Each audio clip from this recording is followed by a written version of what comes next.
Hi everyone! So, madami sa atin ang nabubudol sa Shopee. Mas especially kapag merong free shipping, merong payday sale at yung monthly sale nila.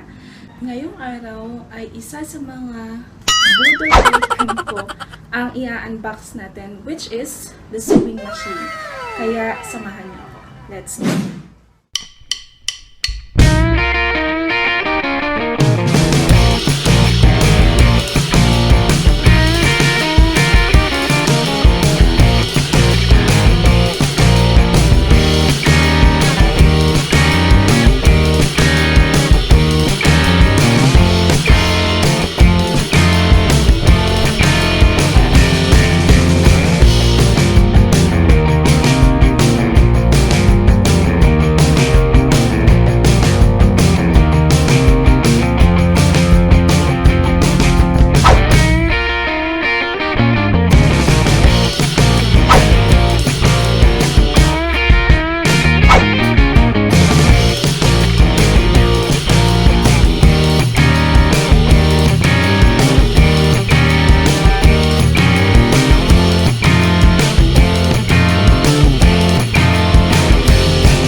Ngayon naman ay yung parts and accessories ng mini sewing machine. Ang kagandahan ng sewing machine na to ay kukunti lang yung parts niya.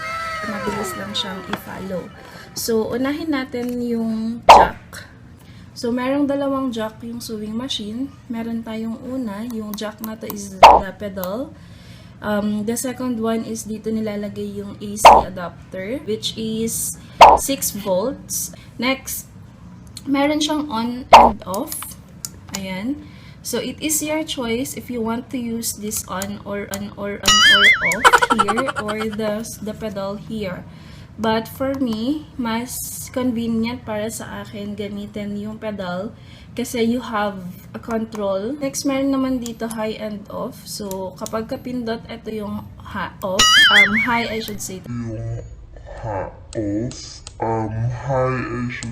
Tapos meron din yung low. Ayan, so it is also your choice kung high or low yung pipiliin mo. Meron din dito, etong maliit na to, this is a bobbin winder. Dito natin nilalagay kung gusto nating mag-refill. Kung gusto nating mag-refill ng other colors sa bobbin, we can use this. Next is, meron tayo dito another part. This is, the thread spindle. Ayan. So, ito yung thread spindle. Dito nilalagay yung mga threads. Lagay mo na lang yan dyan.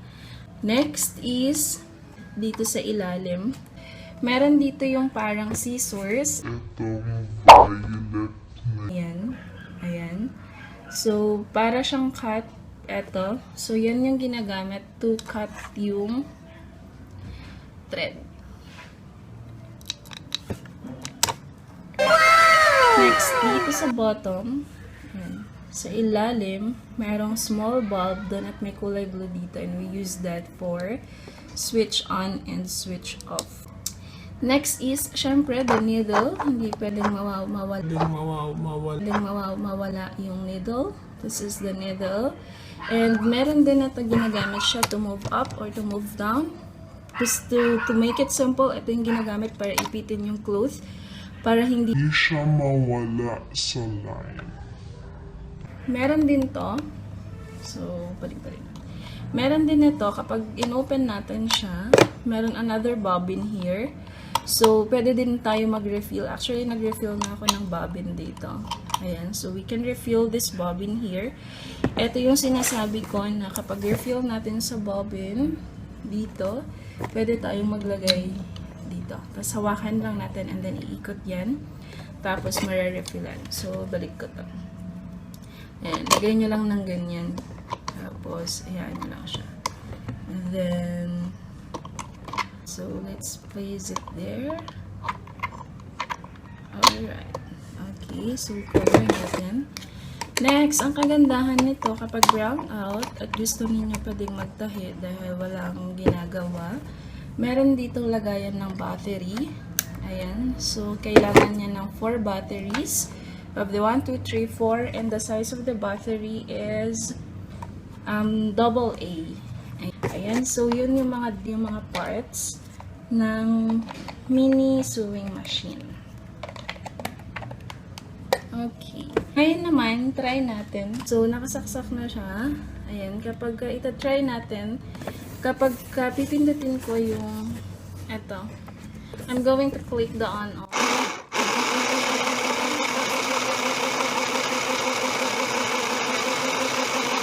Pag-off ko, and I'm going to use the pedal. So, the foot pedal. Ang maganda sa foot pedal kasi nako-control mo siya. So, lalagay ko yung sa foot pedal. Kahit hindi siya naka-on, ito yung magka-control. Sa paa to, pero I'm going to use my hand na lang para makita nyo. Ayan. So, kapag nagkamali ka, pwedeng, diba? Tigil siya agad. Ayan. Ayan. So, ganun siya. So, next yung sa light, hindi ko napakita pala kanina. The light here, ito. So, if you're going to switch that, ayan yung color ng light. Oh, that's pretty nice, diba? So, that's all.